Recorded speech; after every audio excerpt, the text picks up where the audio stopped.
Hello, this next text is 3.1 from the Edexcel English Language and Literature Anthology, and it's the Alan Bennett's diary, What I Did in 2013. And with this one, you've got, it's an extract from the 2013, obviously, Diary of Alan Bennett, the English playwright, screenwriter, actor and author. So, a very busy man, obviously. And he's quite famous, and he's famous for his diaries as well as all of his other things. And his actual title takes a phrasal template really from a more kind of childish kind of diary form, or even a kind of when you go back to school type assignment, you know, what I did in summer and those kind of things. It follows that kind of template. So despite all of his achievements and his high standing in literature and everything, he's kind of understated, modest, and that title reflects that aspect of his personality. So, moving into the actual article itself, extract I should say, zooming in. So, what we've got, if we get the pointer up and running. So, what we've got is a little idiom to begin with, and it works as a discourse marker as well. The year kicks off with a small trespass, so the light oties there. When we drive over from Ramsgill via Ripon and Thirsk to Rivaux. What happens here is that he's deliberately using these techniques to create a voice where he's a bit like the title, where he's coming off as being childish, even though I think, how old does he say? He is 78, doesn't he? He says how old he is in the actual extract. So part of it is looking a bit like a naughty schoolboy in some ways, but it's juxtaposed with intelligence and his very perceptive nature that he has as well. And so we have, however, the Abbey is closed, seemingly to the middle of February, which infuriates us both. And that at 78 and with an artificial hip, it's not something I feel I should be doing. We scale the 5-bar gate and break in. So that's hyperbolic there with break in, so it makes it sound more dangerous, more risky, more illegal than it actually really is. The place is of course empty, and though it's quite muddy underfoot, an illicit delight. Illicit as a pre-modifier there, again that's going with that voice of, think of him really, he's an old man, but he's kind of delighting in being almost like a cheeky schoolboy in some ways, going somewhere where he shouldn't be, even though the actual thing he's going to is an old abbey, so it's not like it's a really kind of cool breaking of the rules. I think he's fully aware of that as he's writing it. It's a deliberate juxtaposition with these ideas coming in. That's quite muddy underfoot and illicit delight. It's warm and windless.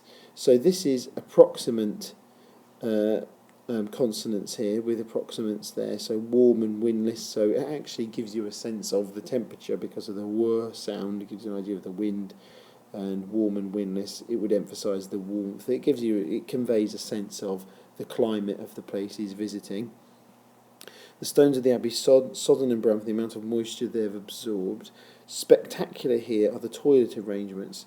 So we've got hyperbole, spectacular here, or ironic kind of hyperbole. Spectacular here are the toilet arrangements. This is also an example of hyperbaton, where we've got an inverted standard word order. So the toilet arrangements here are spectacular. It could have been put that way round, but he's foregrounding the spectacular there. If he's spectacular here, so he's using hyperbaton to foreground that element, to highlight the irony in effect. But a specialist Lexis with Reredaughter, he's again that juxtaposition of childish naughtiness juxtaposed with intelligence and knowledge, and also later on we'll see something else as well that's been juxtaposed in the article as well. Said above, a narrow chasm with a stream. This is probably hyperbolic as well. A chasm sounds like a big space, doesn't it? But this isn't really going to be that big a space. With a stream still running along the bottom.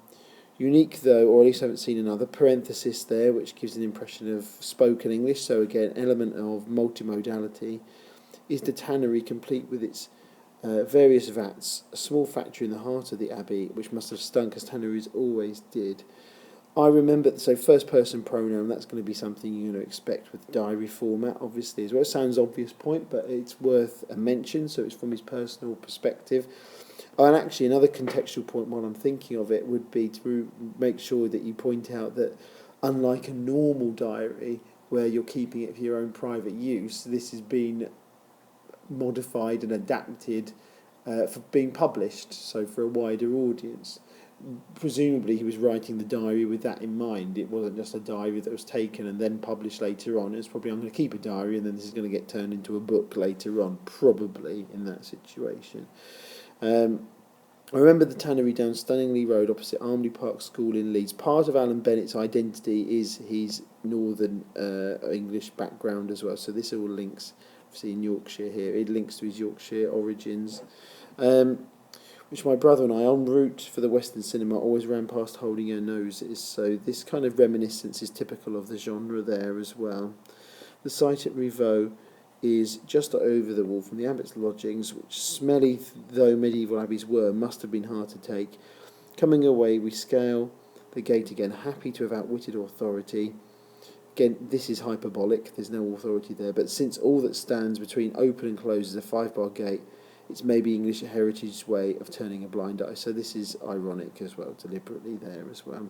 And that's an idiom, way of turning a blind eye. So we'll move on to the next thing. So the voices, yeah, there's a lot of informality here, but mixed with specialist knowledge, specialist lexis and things like that. So he can kind of do both, if you see what I mean. He can do both of those things. Be down to earth, but also give some sophisticated comment and judgment on the things that he's talking about. These dates, this is a structural feature typical of diaries as well. Then, therefore, this is going to be another discourse marker. I don't imagine that my old Oxford supervisor, it kind of jumps, and the date as well, it goes from 3rd January to 4th of February, so presumably there may have been other entries that weren't that interesting and not going to be published. That's one way of looking at it. So this refers back to his life as well. Medieval, so there's a lexical set here of history, isn't there? Which would be exercised by the discovery of the body of Richard III, though there would be some mild satisfaction in finding the king exactly where the sources said he was. Macfarlane wouldn't have thought the body particularly informative as compared with the real stuff of history. Some of the ex-Duke of York's receivers' accounts say, or records of Yorkist estate management. So historical lexis there, again, linked to intelligence and expertise there as well. With a kind of, there's a kind of popular culture spin on this, because he's now referring to the TV programme on Channel 4, and that's a cultural reference. If you're British, then you'll recognise Channel 4, you know that channel. If you're not British, you can just guess it's a TV channel. It's not that important a point, but it still works as a cultural reference. This programme was on, it was a real thing, obviously the diary is real. And it was a lengthy and slightly spurious cliffhanger, culminating in the always conjectural reconstruction of what the famous corpse looked like. So we have no different from the fanciful portrait, it turns out, but with enough humanity to satisfy the convictions of the Richard III Society who were stumping up for the whole exercise. That's another informal, colloquial phrase as well, stumping up for the whole exercise. It may even be a kind of vaguely linked to Richard III, because it does remind you of the word hump, so it's got that Shakespearean thing, but that could be maybe me pushing it a bit too far there, saying that. Bracketed in my mind, there's some ellipsis here, actually, or elision might be a better way of saying it, actually, thinking of it. Elision, where words have been left out. Bracketed in my mind with the Bacon is Shakespeare lot. That's another cultural reference. There's people who say that Shakespeare didn't exist as a person, and that Bacon was the alternate writer, and it's not really. There's evidence for Shakespeare existing, so I don't know. But anyway, that's why he put. This is why he's lumping them together. It's a cultural reference.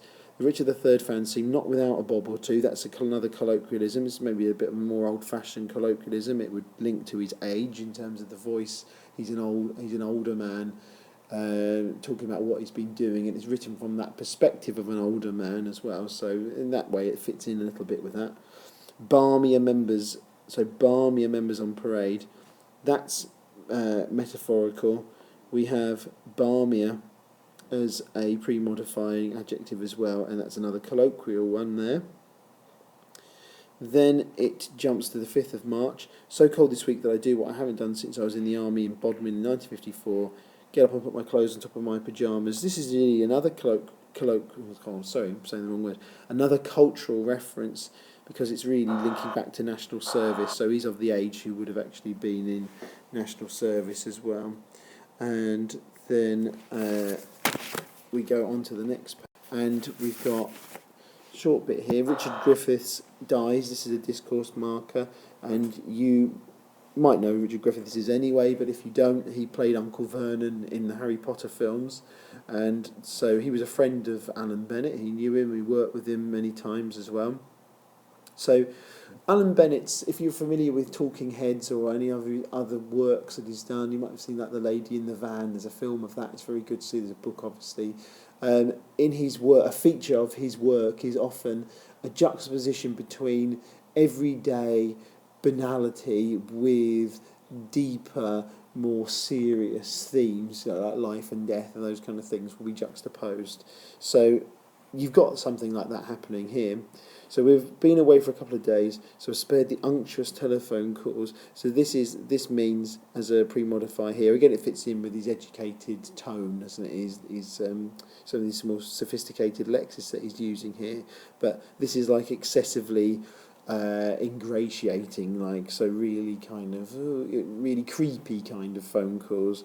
That always come from the tabloids. That's another cultural reference as well. Obviously he's thinking of newspapers like The Sun and The Mirror and The Star and the Daily Mail and things like that. Daily Mail does count as a tabloid as well, as much as they wouldn't want to be labelled as such, but it would still be on that. On such occasions, we're sorry to be the bearer of bad tidings. So we've got things like, this is indirect speech, where we've got the kind of things that they say when they phone him up. So he's had experience of this before as a celebrity. He's had people phone him up if he knows someone who's died. Outside his family, the person who would have known him best as an actor at the National and who would have been most acquainted with the logistic difficulties caused by his bulk was his dresser. So this all exploits a sense of pragmatics to create humour. He's not being disrespectful, I wouldn't say. It's actually kind of affectionate, really. It's kind of affectionate, but it does seem a little dark because there's a joke at saying how fat he was. I mean, he was a very large man. But that's how that works, really, there. Logistic difficulty sounds euphemistic as well, doesn't it? Logistic difficulty. If he's a larger man, if you're familiar with Uncle Vernon from the Harry Potter films, Richard Griffiths, he did many other things as well, of course. No one would think to ask him. I've never known him gossip about the actors he's dressed, myself included, but he'd have an angle on Richard and how he coped with his life that is unshared by any of the obituary writers. So he's probably right there, actually, with that, isn't he? So this is linking to his own personal view, his own personal experience. Then, following on from that, his own personal recollection of his friend, Richard had an unending repertoire of anecdotes. This would be hyperbolic as well, and an enviable, spontaneous wit besides. So this becomes another anecdote here of his own. I was working with him at the time when Henry VIII's flagship, the Mary Rose, this is a cultural reference as well. I remember when it was covered on Blue Peter myself. It was being laboriously raised from the depths of the Solent. And you've got, this was being done by means of a cradle when suddenly a cable snapped and the wreck slipped back into the water. Said Richard, a slight hiccup on the atypical journey from grave to cradle, which is very witty subversion of the typical idiom of journey from cradle to grave. You may have heard of that one. Now, if you're writing about this, remember, if it's talking about anyone that if it's another writer who's been quoting someone else, it's a quotation from somewhere else, you've got to be very careful about how you write about it. So don't write about it in terms of Alan Bennett's used this technique. It's Alan Bennett quoting his friends. So think about why Alan Bennett has used the quotation and put it into his own work himself. You can still mention the technique that's used within it, but just make sure you're really clear to the examiner that he's chosen to include that quotation. So that's it for that one. So hopefully you found that useful, and there's all the other ones to have a look at, and thank you for listening.